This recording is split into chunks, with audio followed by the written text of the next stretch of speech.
Hello K P ഫാമിലിയുടെ പുതിയൊരു വീഡിയോയിലേക്ക് എല്ലാവർക്കും സ്വാഗതം. ഇതെന്താ ഞാൻ നടന്നുകൊണ്ട് ഇൻട്രോ പറയുന്നതെന്ന് വിചാരിക്കുന്നുണ്ടാവും അല്ലേ.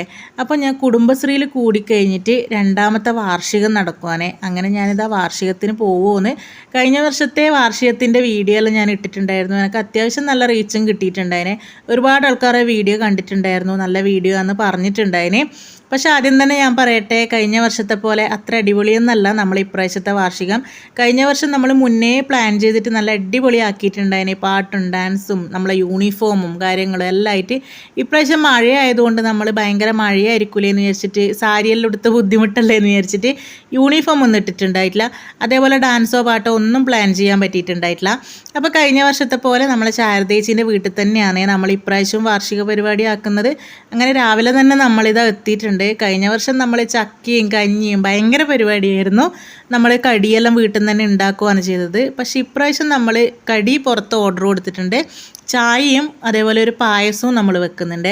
അങ്ങനെ നമ്മൾ അവിടെ എത്തുമ്പോഴത്തേക്ക് തന്നെ ഒന്ന് രണ്ട് ആൾക്കാർ എത്തിയിട്ടുണ്ടായിന്. അവരിതാ ചായക്കില്ലേ പാല് കാച്ചാൻ അടുപ്പത്ത് വെച്ചിട്ടുണ്ട്. ഇനിയിപ്പോൾ അങ്ങോട്ടേക്ക് നമ്മൾ പായസത്തിനുള്ള പരിപാടി നോക്കലാണ്. അപ്പോൾ ഇനി അങ്ങോട്ട് വാർഷികത്തിൻ്റെ പരിപാടിയെ കുറിച്ചിട്ട് കാര്യമായിട്ടൊന്നും പറയാനില്ല. ഞാൻ നേരത്തെ പറഞ്ഞ പോലെ അത്രയ്ക്ക് അടിപൊളിയാക്കാനൊന്നും നമുക്ക് പറ്റിയിട്ടുണ്ടായിട്ടില്ല. അപ്പോൾ അതുകൊണ്ട് തന്നെ വീഡിയോസ് ഞാൻ കുറച്ച് ഇങ്ങനെ എടുത്തിട്ടുണ്ടായിന്. അപ്പോൾ ആ വിശേഷങ്ങളെല്ലാം നിങ്ങളൊന്ന് കണ്ടിട്ട് വാ.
അപ്പോൾ ഇതൊക്കെയായിരുന്നു നമ്മളെ വാർഷികാഘോഷത്തിൻ്റെ വിശേഷങ്ങൾ.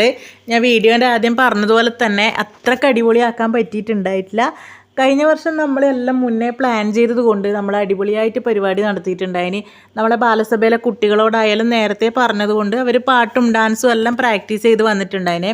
ഇപ്രാവശ്യം അവർ ചില ആൾക്കാർ പഠിച്ചിട്ടുണ്ടായിരുന്നു, പക്ഷെ നമുക്ക് അതിനുള്ള ടൈം ഉണ്ടായിട്ടില്ല. എന്തോ എല്ലാവർക്കും അന്ന് തിരക്കില്ല ദിവസമായതുകൊണ്ട് എല്ലാവർക്കും വേഗം പോകണമായിരുന്നു. അതുകൊണ്ട് തന്നെ എല്ലാം പെട്ടെന്നായിരുന്നേ. അതുകൊണ്ട് തന്നെ നമുക്ക് അത്ര അടിപൊളിയാക്കാൻ പറ്റിയിട്ടില്ല. എന്നാലും നമ്മളെക്കൊണ്ട് പറ്റുന്ന രീതിയിൽ ചെറിയ രീതിയിൽ നമ്മൾ വാർഷിക പരിപാടിയെല്ലാം നടത്തി. എന്തായാലും ഇപ്രാവശ്യത്തെ പോരായ്മകളും കൂടെ നികത്തിയിട്ട് അടുത്ത പ്രാവശ്യത്തെ വാർഷികാഘോഷം നമ്മൾ ഗംഭീരമാക്കുന്നതായിരിക്കും. അങ്ങനെ ആക്കണം എന്നാണ് വിചാരിക്കുന്നത്. പിന്നെ മഴ പെയ്തെങ്കിലും ഒന്ന് പേടിച്ചിട്ടാണ് നമ്മൾ സാരിയൊന്നും ഉടുക്കാണ്ട് പോയത് കേട്ടോ. എല്ലാവരും ആ യൂണിഫോം ഇട്ടിട്ടുണ്ടെങ്കിൽ തന്നെ കാണാൻ ഭയങ്കര ഭംഗിയാവുമായിരുന്നു. പക്ഷെ എന്തായാലും ഇപ്രാവശ്യം അങ്ങനെ ആയിപ്പോയി.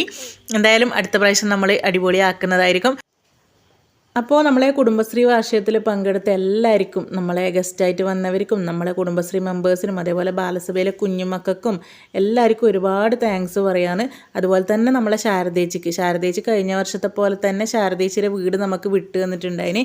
കഴിഞ്ഞ വർഷം നമ്മൾ ചക്കയും കഞ്ഞിയെല്ലാം ആക്കിയിട്ട് അടിപൊളിയാക്കിയെങ്കിലും ഇപ്രാവശ്യം പക്ഷേ നമ്മൾ ചോറും കറിയും ചക്കമൂളീസും എല്ലാം പ്ലാൻ ചെയ്തതാണ്. പക്ഷേ സമയത്തിൻ്റെ പ്രശ്നം കൊണ്ടാണ് നമുക്കത് മാറ്റി വെക്കേണ്ടി വന്നത്. പിന്നെ അവർ 11 മണിയാകുമ്പം വരും, അപ്പോൾ അവർക്ക് വേറെ വാർഷികത്തിന് പോകാനുണ്ട് എന്ന് പറഞ്ഞതുകൊണ്ടാണ് നമ്മളത് മാറ്റിയിട്ട് ചായയും കടിയാക്കിയത്. അപ്പോൾ ചായയും കടിയും പായസവും എല്ലാം. അപ്പോൾ അതിനായാലും നമുക്ക് ശാരദേച്ചിയുടെ വീട് നമുക്ക് സ്വന്തം പോലെ വിട്ട് തന്നിട്ടുണ്ടായിന്. അതുകൊണ്ട് ശാരദേച്ചിക്ക് ഞാൻ ഒരുപാട് താങ്ക്സ് പറയാമെന്ന് കേട്ടോ. അപ്പോൾ ഇത്രയേ ഉള്ളൂ നമ്മൾ ഇന്നത്തെ ഒരു വീഡിയോ ഇഷ്ടപ്പെട്ടാൽ എല്ലാവരും ലൈക്ക് ചെയ്യുക, ഷെയർ ചെയ്യുക, കമൻറ്റ് ചെയ്യുക. അതേപോലെ ചാനൽ ആദ്യമായിട്ട് കാണുന്നവരാണെങ്കിൽ ഒന്ന് സബ്സ്ക്രൈബ് ചെയ്ത് സപ്പോർട്ട് കൂടി